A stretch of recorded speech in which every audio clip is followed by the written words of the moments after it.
Hello friends, Bharat Pakistan యుద్ధం జరిగేటప్పుడు తెలుగు రాష్ట్రాల నుంచి రెండు అద్భుతాలు అయితే జరిగాయి. ఆ అద్భుతాల గురించి మనమైతే ఈ వీడియోలో మాట్లాడుకుందాం. మీరు చేయాల్సిందల్లా వీడియోని స్కిప్ చేయకుండా చివరి వరకు చూడండి.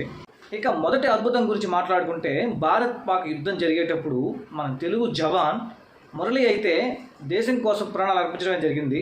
అయితే ఇక్కడ దేశం కోసం ప్రాణాలు అర్పించిన జవాన్ మురళికి మాత్రం హ్యాట్స్ ఆఫ్ అని చెప్పాలి.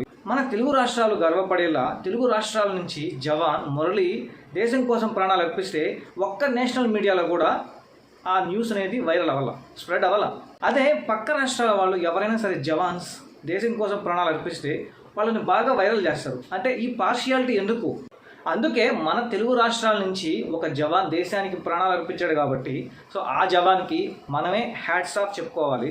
ఇక దాని తర్వాత రెండో పాయింట్ విషయానికి వస్తే, అంబటి రాయుడు ఒక కామెంట్ అయితే చేశాడు. అంటే భారత్ పాక్ యుద్ధం జరిగేటప్పుడు అంటే ఇక్కడ అంబటి రాయుడు పాయింట్ ఏంటంటే అంటే సామరస్యపూర్వకంగా పోవాలి. అంటే పక్క దేశాల వాళ్ళు వచ్చి మనల్ని కుక్కల్ని కాల్ చేసినా సరే మనం గాంధేయవాదిలాగా పోవాలంట.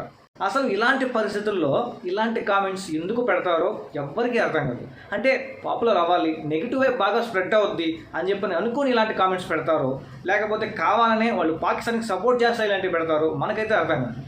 అరే, ఇంతకు ముందు పాకిస్తాన్ వాళ్ళు వచ్చి కాల్ చేసేవాళ్ళు, ఇప్పుడు అది ఎలా తయారైంది? వాళ్ళు వచ్చి మతం అడిగి మరీ చంపేసేంత వరకు వచ్చింది. అలాంటిది ఇంకా ఫ్యూచర్లో పరిస్థితి ఎలా మారుతుందో ఎవరికి తెలుసు?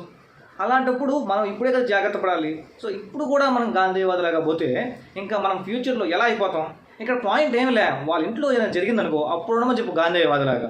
వాళ్ళ ఇంట్లో ఎవరినైనా డైరెక్ట్గా చంపేస్తేనో, లేకపోతే ఎవరైనా కొడితేనో, ఎవరైనా హెరాస్ చేస్తేనో అప్పుడు తెలుస్తుంది, అప్పుడు వస్తారు బయటికి. అప్పుడు గాంధీవాదిలాగా ఉండమంటే మాత్రం అప్పుడు ఉండరు. ఇప్పుడు అంటే వాళ్ళ ఇంట్లో వాళ్ళు ఎవరు చనిపోలేరు కదా, ఎవరో చనిపోయారు. సో కాబట్టి మనకెందుకు అంటే గాంధీవాదిలాగా ఉండమని చెప్తాం అని చాలా సింపుల్గా అయితే అంబటి రాయుడు అనుకుంటున్నాడు. కానీ లైఫ్లో వాళ్ళ ఇంట్లో జరిగితే అప్పుడు తెలుస్తుంది దాని ఇబ్బంది ఎలా ఉంటుంది అనేది. ఇక ఫైనల్గా మనం చెప్పదలుచుకుని ఏంటంటే, ఒక రాష్ట్రంలో జవాన్ చనిపోతే అతన్ని వైరల్ చేయడం, ఇంకొక రాష్ట్రంలో జవాన్ చనిపోతే అతన్ని వైరల్ చేయకుండా పోవడం. సో ఇలాంటి పార్షియాలిటీస్ వద్దు. అలాగే అంబటి రాయుడు కూడా పాకిస్తాన్కి సపోర్ట్ చేస్తూ ఇలాంటి కామెంట్స్ పెట్టడం కూడా కరెక్ట్ కాదు. సో ఇది ఫ్రెండ్స్ ఈ వీడియోలో. మరి నెక్స్ట్ వీడియోతో మీ ముందుకు మంచి కంటెంట్తో మంచి ఇన్ఫర్మేషన్తో వచ్చేస్తాను. Until then thank you, bye bye.